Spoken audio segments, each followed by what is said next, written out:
the US Secretary of State Antony Blinken thinks ultimately President Putin wants to get rid of President Zelensky and install his own sort of puppet leader, if you like. I mean, if that happens, would you stay in your country?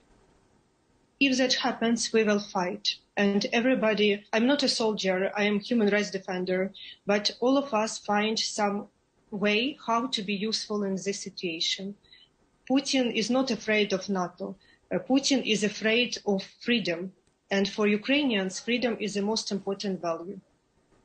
How do you fight somebody like President Putin, who is a vicious, evil dictator? He is people from last century. He tried to return Ukraine to the logic of the Cold War. He tried to return Ukraine to the Russian Empire. But Ukrainian people 8 years ago stand up for our democratic choice, and we pay a high price for it. Hundreds of unarmed people were killed in the center of capital. Now we have a possibility to move to the way of democratic transformation. And that's why Putin started this war, because he afraid that the freedom will be closer and closer to his border and threaten his authoritarian regime. Ukraine is a key to Russia. Do you think your country is getting enough help from Western countries, from NATO, the military alliance of 30 countries, from the European Union? What means enough help? It means a help which is enough to stop Putin. Unfortunately, we saw that Putin go further. So we saw this is announced sanctions is not working properly. Maybe in future, but we need time now. We need time now in order to resist. And that's why we ask the West not only isolate Russia, but also take proactive measures to stop Putin. Okay. Thank you very much for talking to us, Alexandra. Thank you. Just to say those pictures, thank you for your time. We do appreciate it, and do take care. Those pictures we were just showing appear to be military vehicles in the capital of Ukraine, Kiev. It's not clear to me, I'm not a military expert, whether they are Ukrainian vehicles or if they are Russian vehicles, but there have been reports. Well, let's have a look again. I mean, I still won't be able to tell you because I'm just not that kind of an expert, so do forgive me.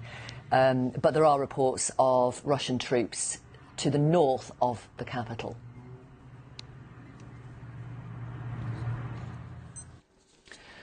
OK, if you're just tuning in, welcome. Let's take you through what has happened so far on day 2 of the Russian invasion of Ukraine. The capital, Kiev, is under fire, with officials confirming that Russian forces have reached the north of the city. This is that video again. It's from social media. It appears to show Russian tanks driving through a residential district of Obolon. We've seen pictures of what looks to be the wreckage of a plane after a Russian aircraft was reportedly shot down over Kiev last night. Again, I can't tell you if that's the wreckage of a Russian plane. We know that some people are thought to have been injured after that jet came down, though. Martial law has been imposed across the whole of Ukraine, and men between the ages of 18 to 60 have been barred from leaving the country, presumably in case they are needed to fight. More than 100,000 people are thought to have left their homes seeking safety. Now, Russia claims it's destroyed 80 military sites in the first wave of its attack. Here, the UK Defence Secretary, Ben Wallace, says actually 450 Russian soldiers have been killed. President Zelensky has pleaded with the international community to do more and also appealed to Russia for a ceasefire. He also said he would not leave Kiev, even though he knows he could be killed. He's an assassination target. Last night, British Prime Minister Boris Johnson said President Putin's invasion, which he called cynical and brutal, must fail. The UK Foreign Secretary, Liz Truss, will speak to senior Chinese and Polish diplomats today to try to build support for further sanctions against Russia. Speaking earlier, Defence Secretary Ben Wallace said that Russia has failed to achieve its planned objectives over the last 36 hours, according to intelligence he had, and also confirmed that he would not send British troops to fight directly with Russian troops.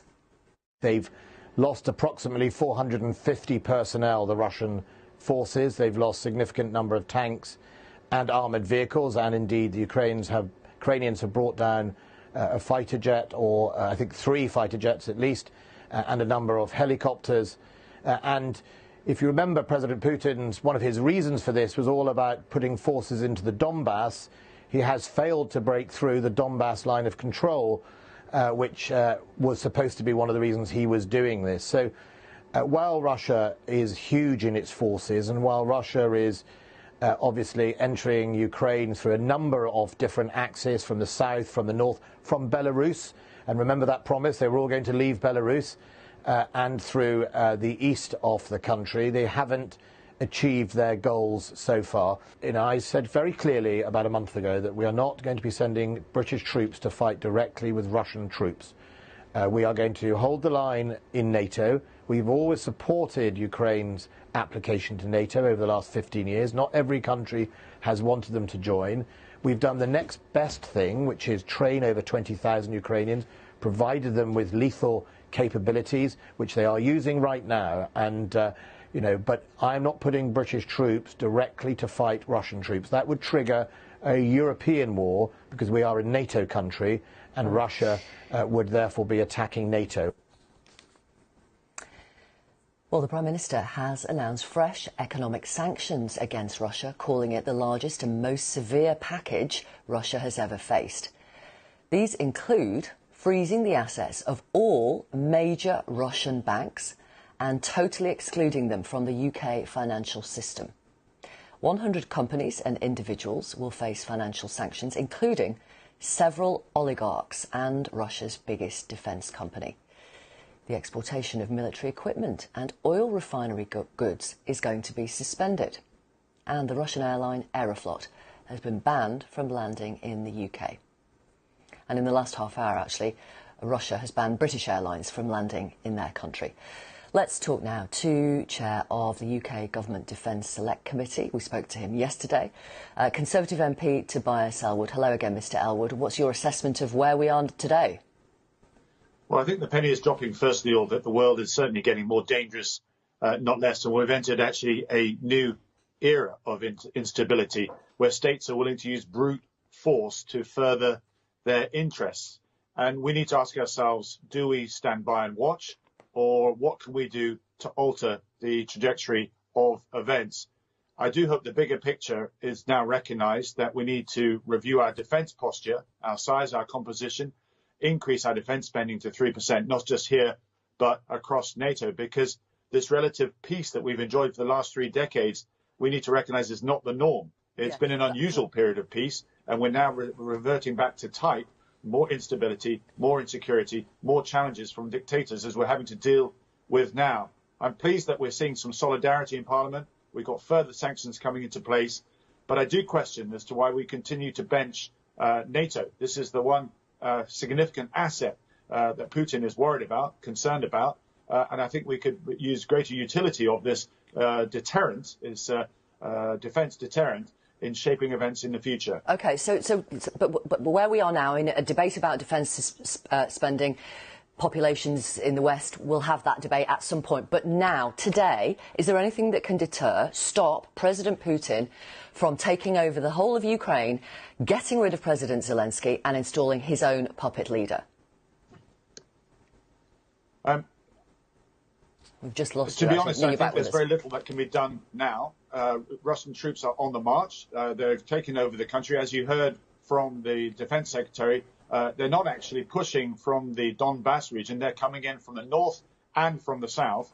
We need to ask ourselves, what more can we do to support the Ukrainian armed forces? They are asking for more weapon systems, light, heavy weapon systems, counter-cyber capabilities, but particularly anti-aircraft capabilities. Fantastic efforts to bring down Russian jets and so forth. That will boost morale. It is ownership of the airspace that's critical for Russia if they want to advance their infantry and their tanks and so forth towards the capital itself. There's then humanitarian support as well for refugees and so on, potentially a government in exile. And then we move into another phase, which is the insurgency too, of what can be done to support an insurgency package if Russia does take over. But there's a bigger picture forming here as well, because Russia is exploits the art of deception.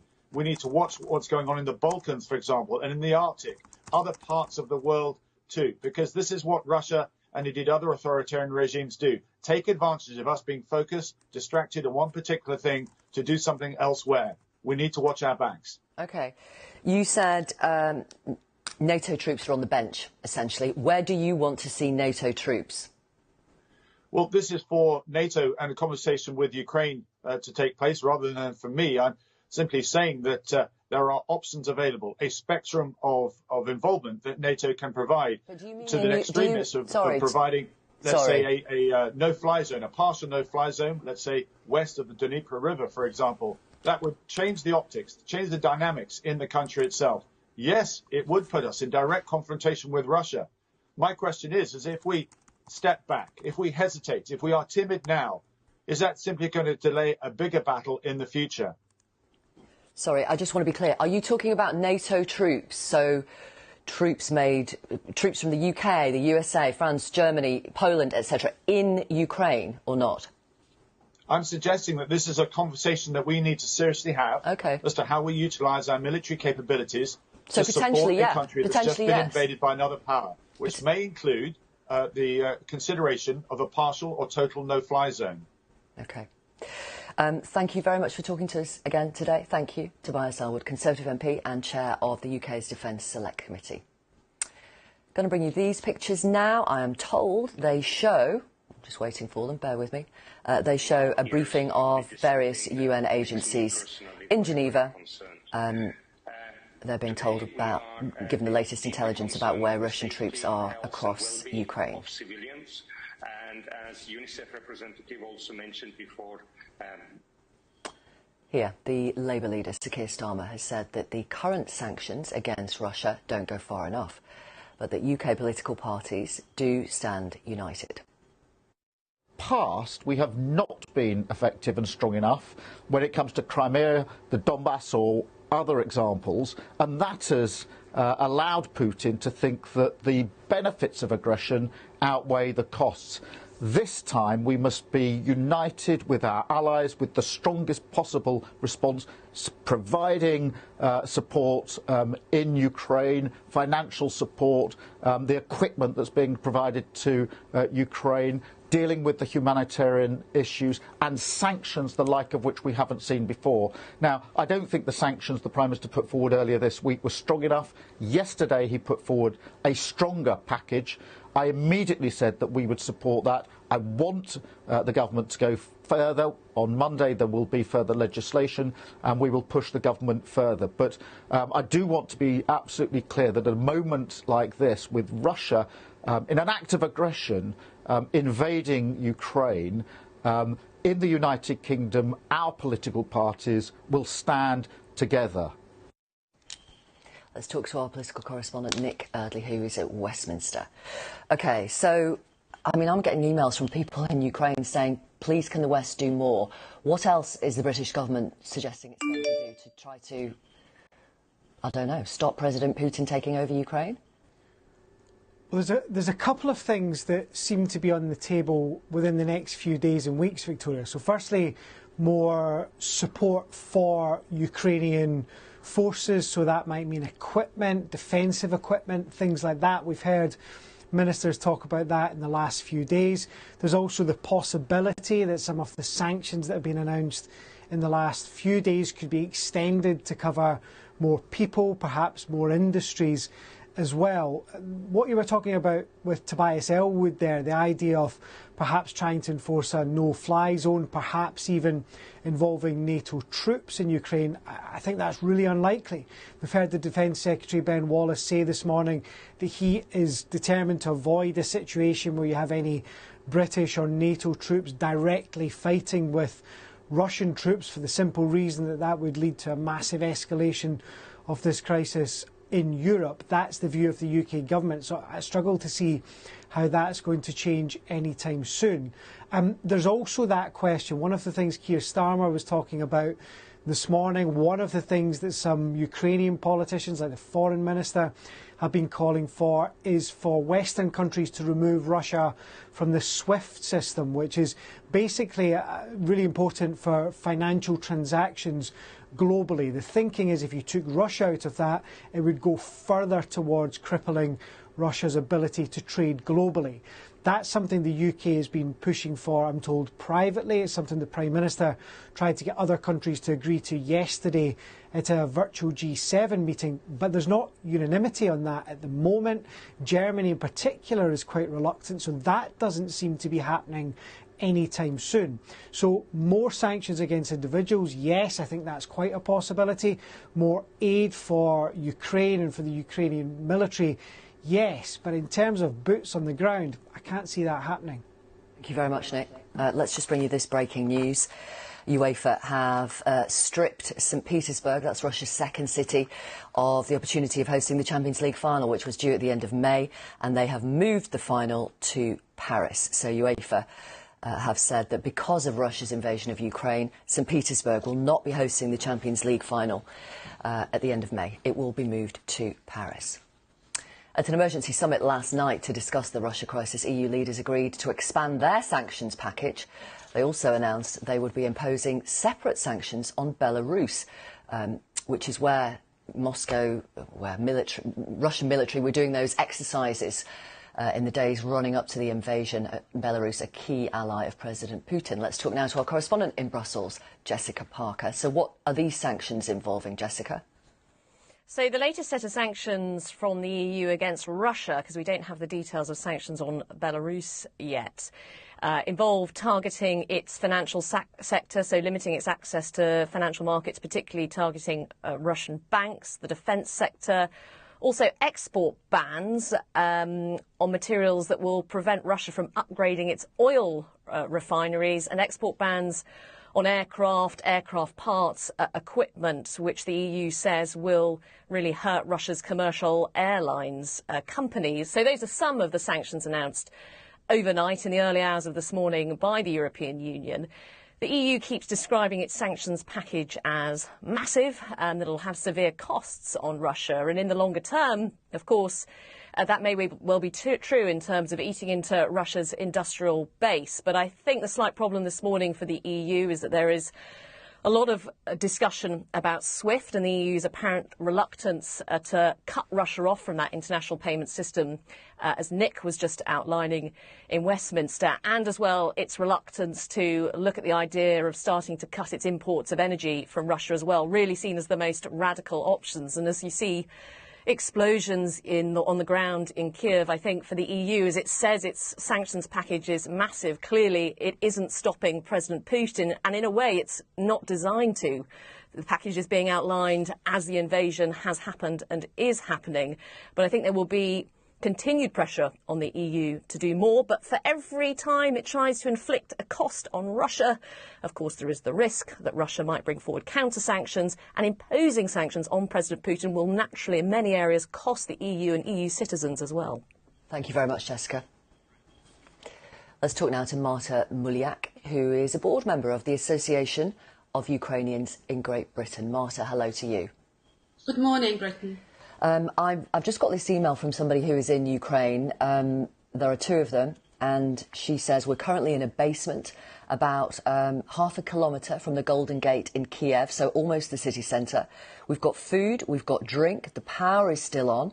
At first we felt safe, but now we have to wonder what we will see when we come out. Will there be Russian soldiers waiting for us? Will our exit be blocked with rubble?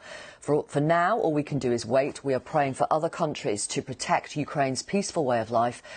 I do not feel the Ukrainian people can fight this war alone. Do you agree?